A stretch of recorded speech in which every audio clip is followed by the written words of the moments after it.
Aquí comienza El beso de la paz y la justicia, con la conducción del pastor Roque Allegrini.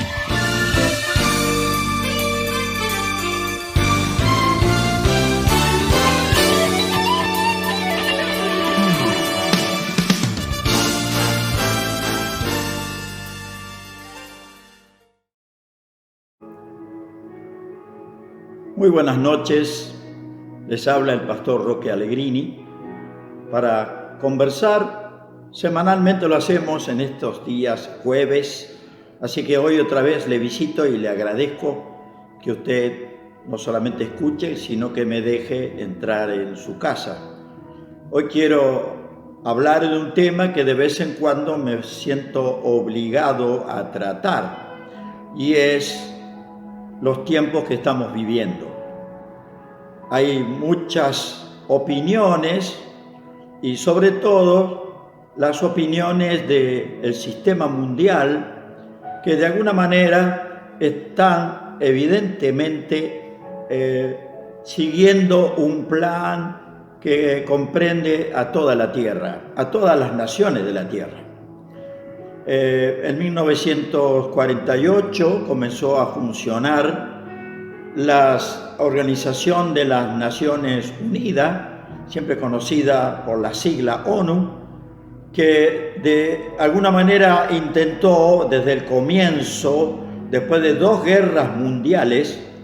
Ya en la Primera Guerra había una organización de aproximadamente un poquito menos de 60 países. Luego surgió, después de la Segunda Guerra Mundial, otra vez la urgencia de crear un organismo, así se lo consideró, para evitar que se planteen nuevas guerras mundiales o nuevas guerras fratricidas o de cualquier tipo. Bueno, la Organización de Naciones Unidas ha logrado,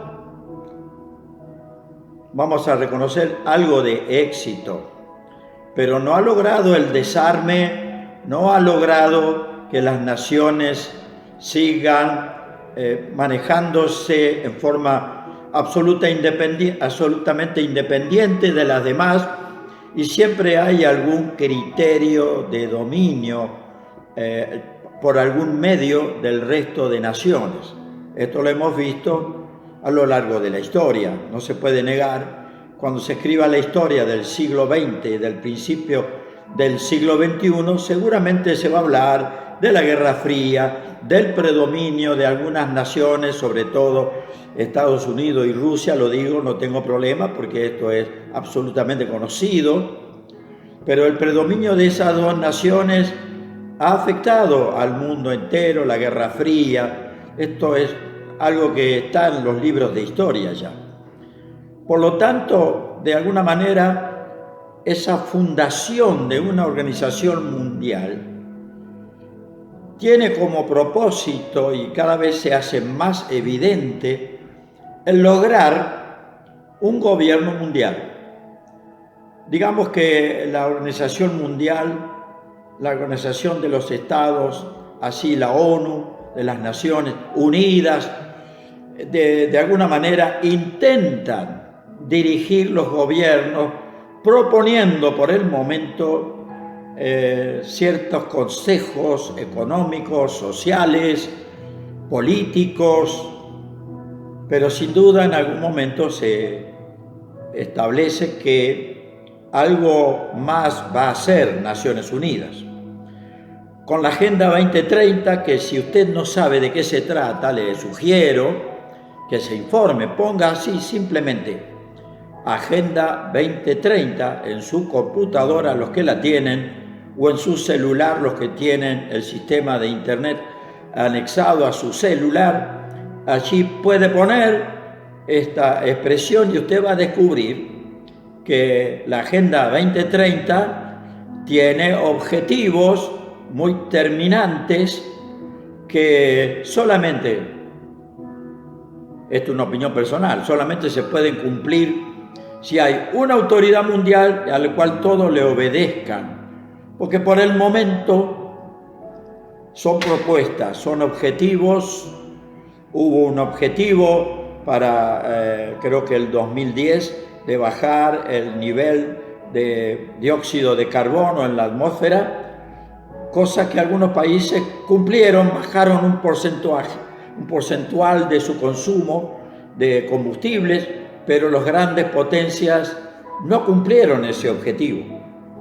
Ellos se sienten que son los poderosos y que nadie les va a dar órdenes. Por lo menos es la impresión que causa al ponerse de acuerdo, firmar un pacto y después no cumplirlo. Esto es lo que pasa en el mundo. Y usted dirá, ¿y qué tiene que ver esto con la fe cristiana? Bueno, lo que pasa es que la Biblia también tiene palabras que fueron escritas hace miles de años. La más nueva, por decirlo así, que se escribió, tiene un poquito, va a cumplir 2000 años ahora los escritos de los apóstoles. En este siglo lo van a cumplir. Por lo cual, esas palabras parecen antiguas para mucha gente. Sin embargo, los que leemos permanentemente la Escritura y comparamos los acontecimientos mundiales, descubrimos que todas las cosas que están pasando de alguna manera han sido profetizadas, o vamos a decir otra frase, predichas, anticipadas en la Biblia. Iba a decir el apóstol Pablo, pero en realidad quería hablar de Jesús, porque en determinado momento a Jesús lo querían acosar a preguntas y él contestaba con una simpleza, pero a su vez con una tremenda sabiduría que los dejaba callados la boca. Por ejemplo, en Mateo 22-29, es un texto muy conocido, después de hablar con los religiosos de la época, los fariseos y los escribas, e inclusive sacerdotes, ellos le decían cosas y Jesús le dice, están errando, se están equivocando. ¿Y saben por qué? Porque tienen ignorancia de las Escrituras e ignoran el poder que Dios tiene. Yo creo que en el siglo XXI la tierra toda sigue en la misma postura, siguen errando los gobiernos porque desconocen, ignoran lo que dice la Biblia y también desconocen el poder que Dios tiene. Si Dios ejecutara su poder, si Él creó con su poder todas las cosas, imagínese lo que sería que Él empleara su poder para poner las cosas en regla. Y Dios pondría las cosas en regla mediante su justicia. ¿Sabe cuántas personas quedarían sobre la tierra? Ninguna. Desde el punto de vista de la justicia de Dios. Moriríamos todos. Seríamos condenados todos. Ahora, hay una opción para no caer en esa condenación. Y la opción se llama Jesucristo. Porque la fe es una persona. La fe cristiana es Jesucristo mismo. La fe cristiana reside en la persona de Cristo. La Biblia le llama a Cristo el fundamento. Es una plataforma espiritual que Dios creó y puso sobre la tierra. Él vino, estuvo ejerciendo un ministerio, estableció la plataforma y todos los que nos subimos arriba de esa plataforma somos salvos. Es como que esto no es una figura bíblica, es una figura de este humilde pastor, pero es como que Dios hubiera creado un piso imaginario y todo el que nos subimos en determinado momento Él va a venir y se va a llevar a todos los que estén pisando ese piso, se los va a llevar a la eternidad y va a dejar el mundo sin creyentes. Cuando yo digo que va a llevarlo a la eternidad, estoy queriendo decir que ya lo lleva con destino eterno, porque todavía los que Jesús lleve tienen tareas para hacer. La salvación del mundo consiste en liberar al hombre de la cosecha del fruto de su propio pecado, de su propia rebelión y de su propia iniquidad. Es decir, la iniquidad significa la práctica persistente de los mismos pecados a través de las generaciones. Se produce una acumulación generacional. Hay familias que tienen generaciones que vienen haciendo la maldad. Es decir, un bandido, un asesino, hereda, tiene hijos y los hace seguir el mismo camino porque él tiene que cubrirse, y finalmente hace a sus hijos la misma profesión y al hijo hace lo mismo. Y usted dirá que estoy exagerando. Puede ser. Yo creo que los ladrones y los asesinos pueden reivindicarse cuando reciben a Jesús, pero mientras eso no ocurre, esas personas no pueden ver el resultado final de sus actos. Yo esta noche quiero hacerlo pensar a usted.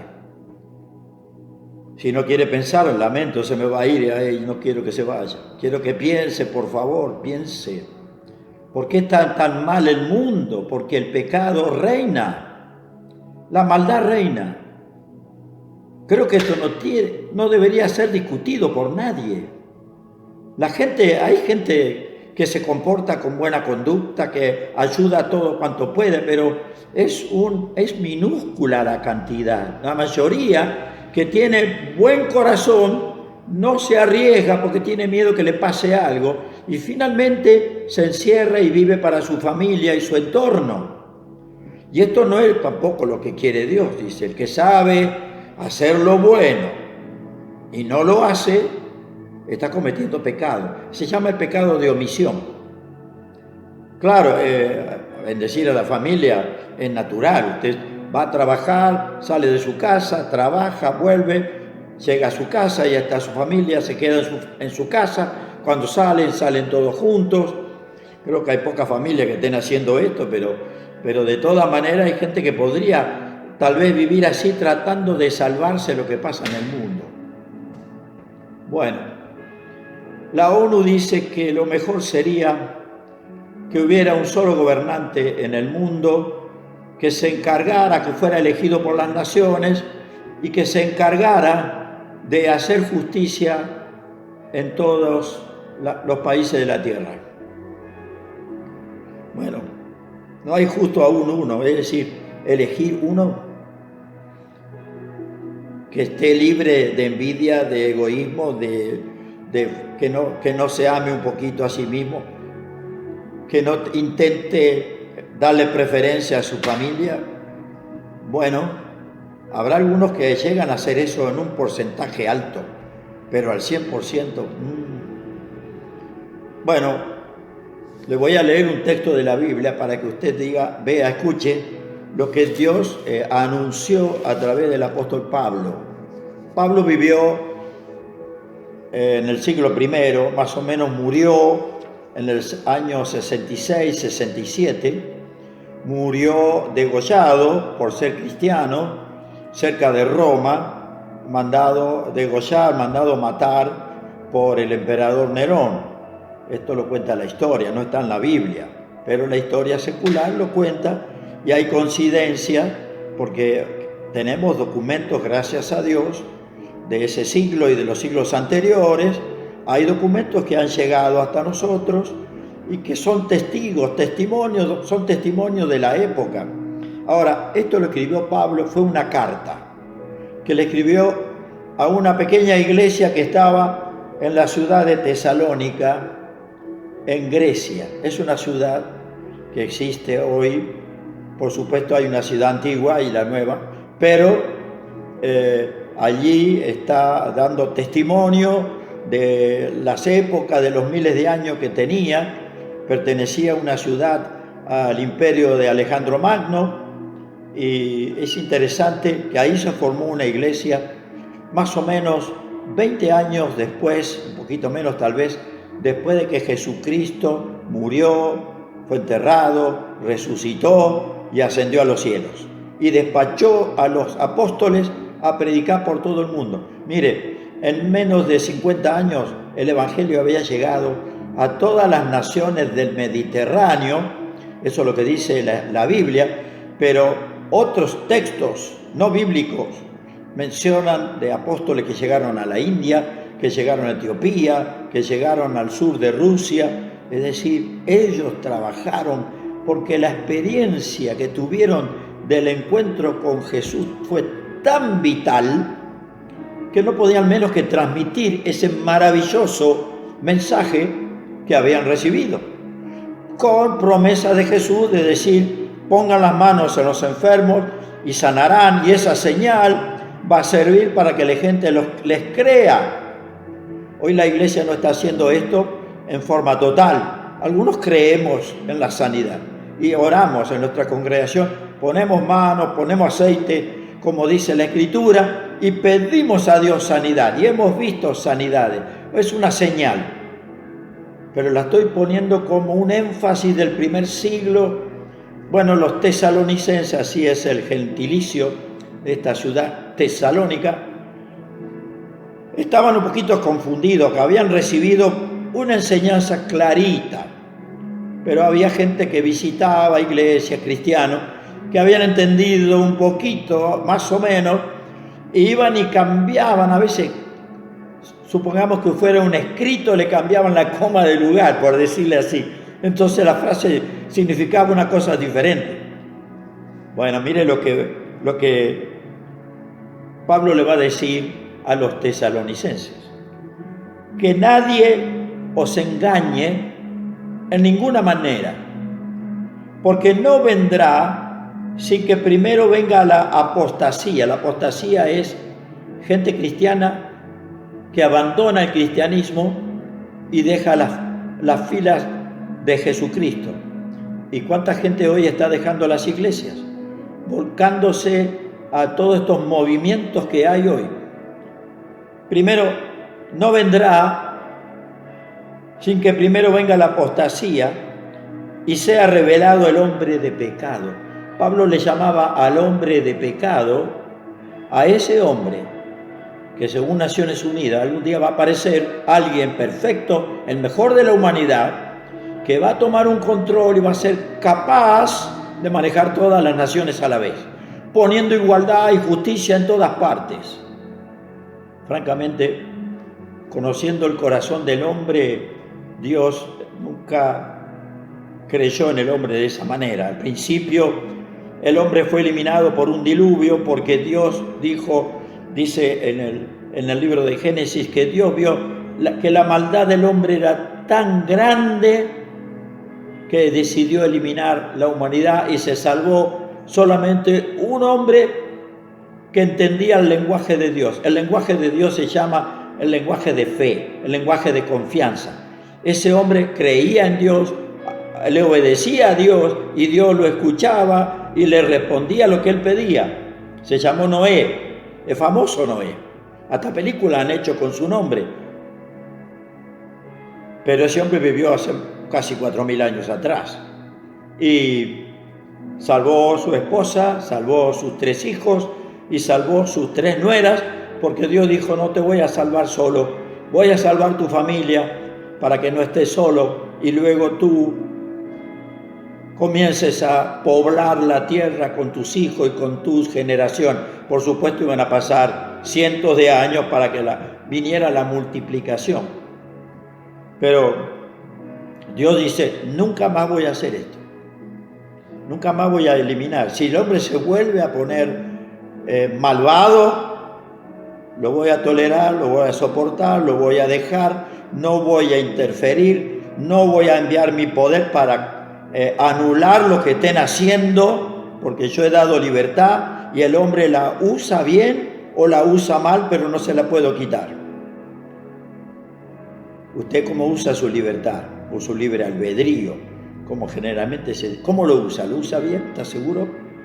¿Contra qué lo compara? La Biblia habla de este hombre de pecado, y para nosotros el hombre de pecado lleva otro nombre también, el anticristo. También muy conocido este nombre en las iglesias evangélicas, en las iglesias católicas. Se sabe que un momento va a venir alguien que va a ser anticristo, es decir, va a regir el mundo con reglas totalmente distintas a las de Jesús. Bueno, si usted ve las líneas de comportamiento de la humanidad y las pretensiones de la Agenda 2030, usted va a notar que las líneas que vienen de distintos lados se van confluyendo y que algún día van a coincidir en un punto donde va a aparecer una persona que se va a atribuir el poder de tener, yo tengo la capacidad para gobernar la tierra entera. Usted sabe que los que fundaron grandes imperios tenían esa pretensión. El Imperio Romano nació para gobernar el mundo que ellos conocían y lo lograron.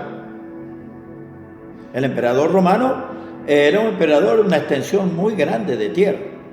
Pero anteriormente Alejandro Magno también creó el imperio griego que llegó hasta la India. Pero antes de Alejandro Magno ya había estado el imperio persa. Y antes del imperio persa había estado el imperio babilónico. Y entre medio de ellos hubo un imperio llamado el imperio asirio. Todos ellos intentaron decir, queremos conquistar la tierra entera y transformarla en el imperio nuestro. Según piensan algunos, Hitler tenía la misma pretensión. Él no se quería quedar con Europa solamente, sino que Europa era un escalón que pretendía llegar hasta lo último de la tierra y ser el rey de la tierra.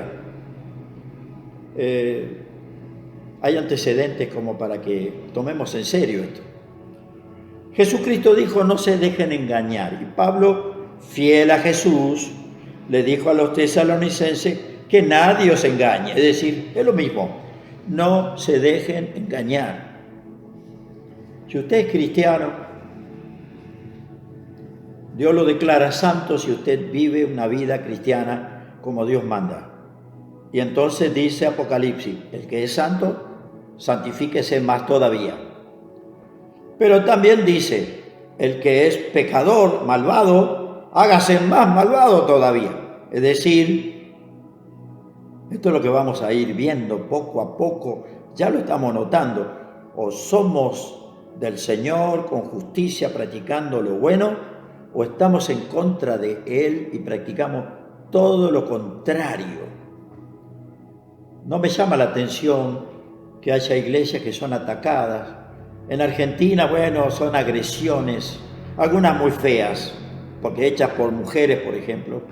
En la Catedral de Buenos Aires, lo que hicieron allí es realmente muy, muy feo. No es digno de las mujeres eso. Lo que hicieron, no. De todas maneras, hay países que son anticristianos por su constitución y han quemado iglesias en cantidad. En África en este momento, en Nigeria, en Sudán, hay persecución contra la iglesia, hay quemazón de templos, de lugares de reunión de los cristianos encarcelados. La iglesia se ve como un enemigo. Realmente la iglesia es un enemigo a este intento de gobernar la tierra a través de un hombre. ¿Por qué? Porque la única manera en que eso se logre es levantando una persona que no tenga justicia, que no respete el derecho. Y ya estamos viendo países donde esto ocurre. Cristianos, volvamos a la vida espiritual. Usted conoce que mi mensaje siempre es esto. El nuevo orden mundial está ahí a las puertas. Se está trabajando para eso y hay muchos países poderosos económicamente y con mucha influencia que están apoyando esta decisión de Naciones Unidas. La iglesia cristiana no tiene ejército ni lo va a tener. La verdadera iglesia no va a tener ejército, sino que va a tener soldados que son netamente espirituales, cuya arma es la Biblia. La Biblia Dios le llama su espada, la palabra, la letra de Dios, que es entregada a una persona y que es conmovida y Dios la llama. Mucha gente hoy se sigue convirtiendo al cristianismo porque recibe un mensaje y se da cuenta, se le despierta su espíritu y empieza a entender la razón de la vida. Y esto es lo que este humilde pastor desea de usted, querido hermano, amigo de este programa. Despierte a la vida espiritual. Despierte antes que sea tarde. No se deje engañar. Lea las Escrituras. Sorpréndase. Lea los Evangelios, que no es al principio, están en la parte final de la Biblia, el Nuevo Testamento. Lea los Evangelios, lea las enseñanzas de Jesús y le aseguro que todo lo que le han dicho en su mente, y si tiene un antagonismo con el cristianismo, cuando usted lea va a darse cuenta que Dios tiene razón. Dios tiene razón. Sigo leyendo acá. El hijo de perdición, el cual se opone y se exalta sobre todo lo que se llama Dios o es objeto de culto. Es decir, cuando venga un gobierno mundial, no va a querer iglesias ni religiones, no solamente el cristianismo, todas serán abolidas. Y de manera que él se va a hacer su propio templo, ese anticristo, y se va a hacer adorar como un Dios. Porque en el fondo el hombre sabe que si a alguien no se le rinde adoración, nadie va a obedecer. Pero esto es cosa no de Dios, sino del propio infierno que ha sembrado esta idea. Amigo, le exhorto a que revise su fe. Si usted no entendió lo que le dije, lea la Biblia para entender. Consulte con su pastor o su sacerdote. Interiorícese de esto. No deje pasar los días. Hágase un poquito activo en su fe. No quiero que sea sorprendido por un final horrible que espera a la humanidad. Le digo en serio, la palabra de Dios se cumple y por lo tanto no la deseche. Amado Dios, en mi corazón elevo esta oración a ti. Oro por todos los que están viendo este programa, Padre, están escuchando esta palabra. Los he exhortado, les he tratado de llamar la atención en tu nombre, que no se dejen engañar, que despierten a la realidad espiritual. Ayúdalos, Señor. Si alguien está cerrando sus ojos ahora y está orando, visítalo con tu poder, con tu poder de sanidad, con tu poder de bendición. Gracias, Señor, en el nombre poderoso de Jesús. Amén. Gracias, amigos. Nos reencontramos en 7 días. Dios le bendiga.